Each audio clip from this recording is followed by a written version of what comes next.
Filaria बीमारी से बचाव के लिए दवा का सेवन सभी को करना चाहिए। फाइलेरिया को जड़ से समाप्त करने के लिए 10 से 25 फरवरी तक ड्रग एडमिनिस्ट्रेशन कार्यक्रम चलेगा। गुरुवार को खासमहल सदर अस्पताल में सिविल सर्जन डॉक्टर जुझार माझी ने पत्रकारों से बातचीत में यह जानकारी दी। बताया कि फाइलेरिया से दिव्यांगता का खतरा है। बचाव के लिए दवा का सेवन सभी को करना चाहिए। उन्होंने बताया कि जिले में 18,89,664 लोगों को डीसी एवं अल्बेंडाजोल की दवा खिलाने का लक्ष्य है। 10 फरवरी को 2123 बूथों पर 4,379 स्वास्थ्यकर्मी सहिया आंगनबाड़ी सेविकाएं दवा देंगी।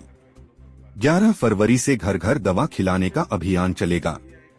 जिला में फाइलेरिया के 1,790 चिन्हित मरीज हैं। सिविल सर्जन ने कहा कि 5 साल निःशुल्क दवा का सेवन करने से राज्य फाइलेरिया मुक्त हो जाएगा। इसी के साथ गुरुवार को जिला मुख्यालय से जागरूकता रैली निकाली गई।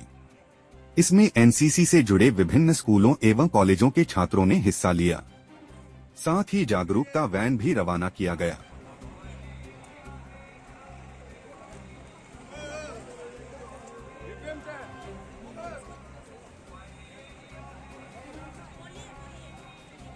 क्रम मास ड्रग एडमिनिस्ट्रेशन करना है जो सरकार के ओर से निर्धारित है।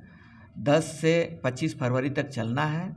10 तारीख को बूथ पर होना है और ये बूथ जो है आपका आंगनबाड़ी और क्या कह रहे हैं स्कूल में होगा। उसके अलावे अर्बन एरिया में कुछ अलग अलग जगह चिन्हित किया गया है।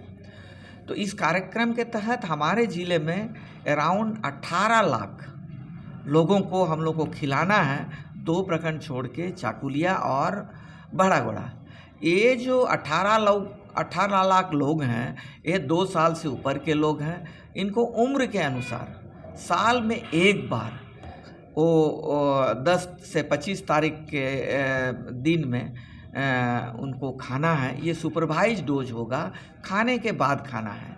अगर हम लोग 100% जो लाभार्थी हैं और जो टारगेट है खिला देते हैं तो यकीन मान लीजिए अगले बार हमारे ज़िला में एमडीए होने की नौबत नहीं आएगी।